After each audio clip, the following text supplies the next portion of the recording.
High, welcome to my channel kitchen queen দীপাতে। তো সেই দিনটা উটি যাওয়ার জন্য সকাল সকাল ব্রেকফাস্ট করে রেডি হয়ে গিয়েছিলাম, আর মাইসুর থেকে আমরা বেরিয়ে পড়েছিলাম উটি যাওয়ার উদ্দেশ্যে।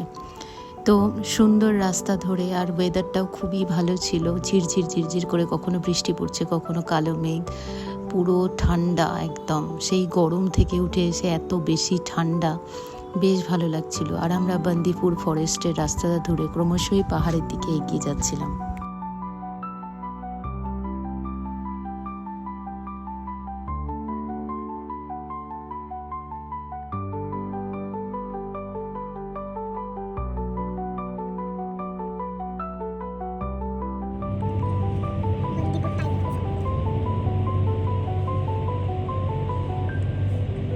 এখানে 2-3টি চেকপোস্ট ছিল, সেখানে ভালো করে চেক করা হচ্ছে যে কোনো প্লাস্টিকের বোতল আছে কিনা। 1-2 লিটারের বোতল অ্যালাউ করছে না ওরা, নিতে গেলে 5 লিটারের জলের বোতল ক্যারি করতে হবে।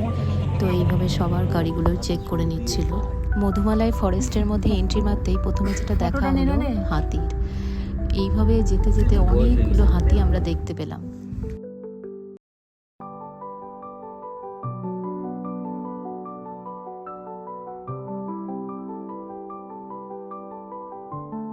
একটা হাতি রোড ক্রস করছিল, আর একটা গাড়ি ভয়ে গাড়িটা দেখে হাতিটা পুরো একদম নিচে নামিয়ে ফেলেছে।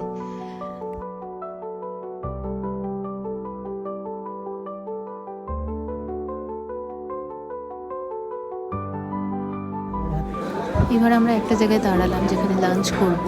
অনেকটা বেলা হয়ে গিয়েছিল, তো এই লাঞ্চ করে নিলাম।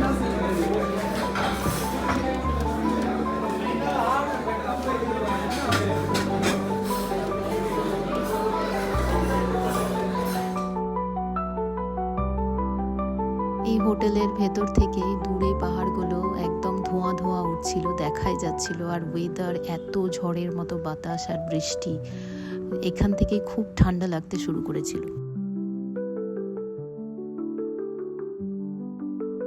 বড় বড় গাছগুলো দেখা যাচ্ছে। এইখানে একটা স্পট ছিল, এটা একটা শুটিং স্পট। আর এইখানটা একটুখানির জন্য গাড়িটা দাঁড় করিয়েছিলাম, কিন্তু এত ঝড়ের মতো ঠান্ডা বাতাস, তাই একটু জানালাটা খুলে মুখ বাড়াতেই দেখি এত ভালো লাগছিল, কিন্তু চরম ঠান্ডা বাতাস আসছিল।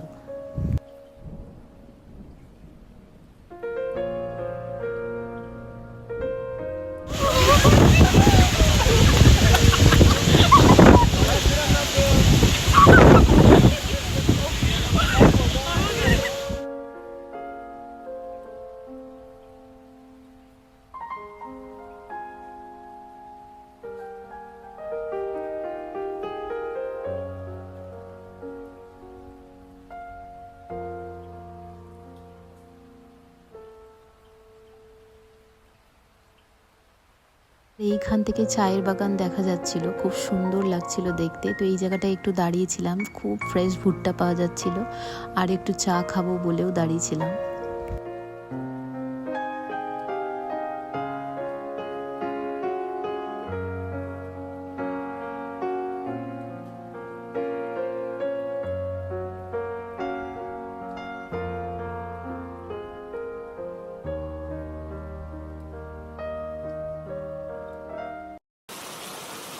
মানে বোটিং স্পট, কিন্তু আমরা এখানে এসেছিলাম কিন্তু বোটিং করবার মতো সুযোগ পাইনি, কেন কি এত জোরে বৃষ্টি চালু হয়ে গিয়েছিল, আর গায়েও কিছু মানে জ্যাকেট ব্যাকেট ছিল না, তাই জন্য রিস্ক নিইনি।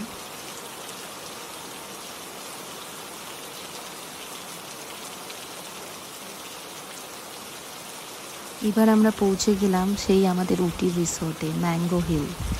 খুব সুন্দর জায়গা, খুব ভালো প্রপার্টিটা ছিল, আর কিন্তু খুব বৃষ্টি হচ্ছিল।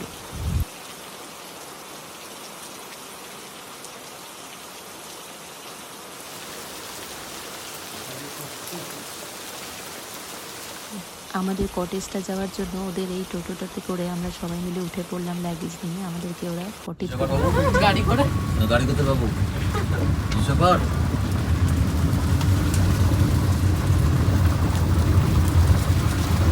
রেস্টুরেন্ট আসবো কি করে জিজ্ঞেস করবো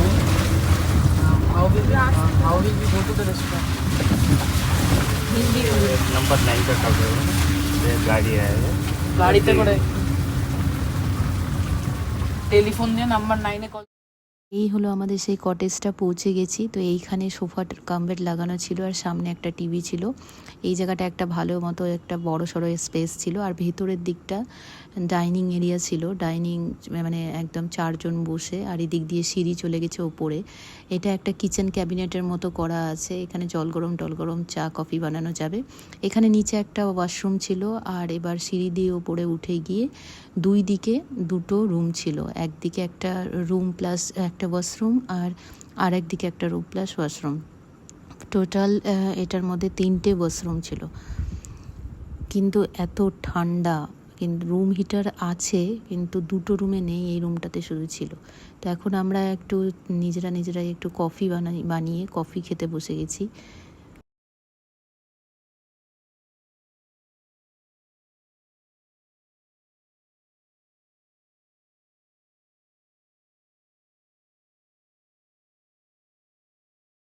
একটা রুমে সিঙ্গেল বেড আর একটা রুমে, এই রুমটায় ডবল বেড ছিল।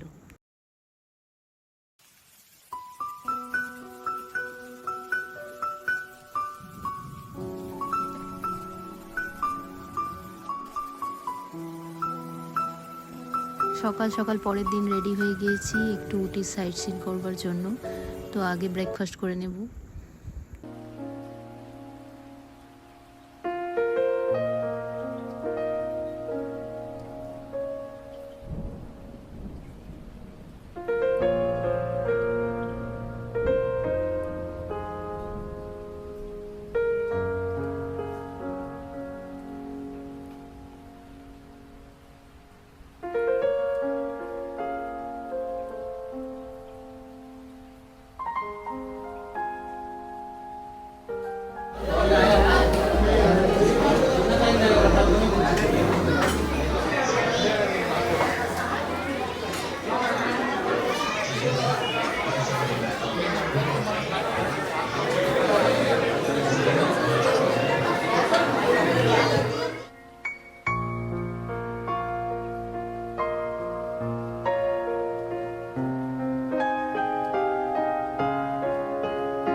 দিকে শুধু চা বাগান আর চা বাগান।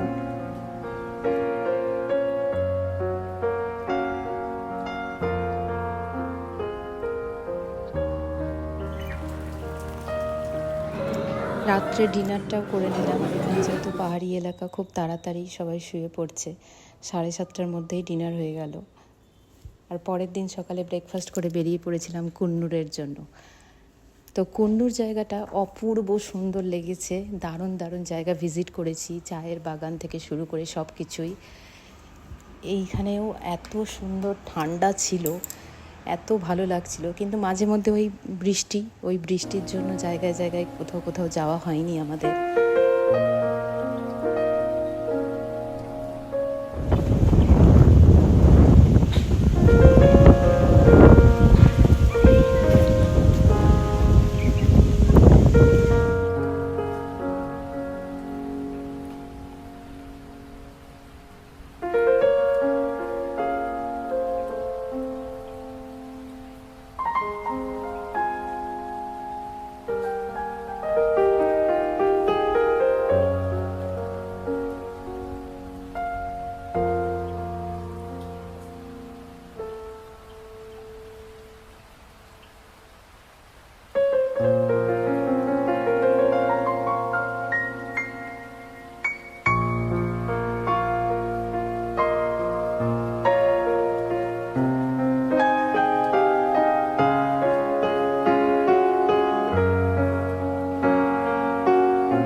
এখানে সব ফ্রেশ মশলাগুলো পাওয়া যাচ্ছিল আর এখানে চকলেটও পাওয়া যাচ্ছিল, তো এখান থেকে চকলেট কিনে নিলাম।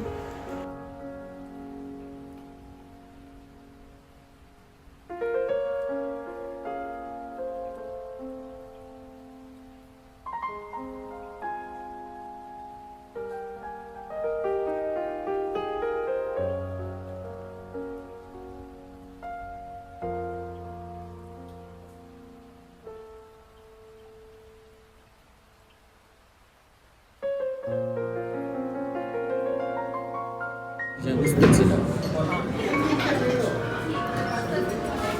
এই ছিল আমাদের ঘোরাঘুরি। তো ভালো লাগলে অবশ্যই লাইক আর চ্যানেলটিকে সাবস্ক্রাইব করতে একদম ভুলবেন না।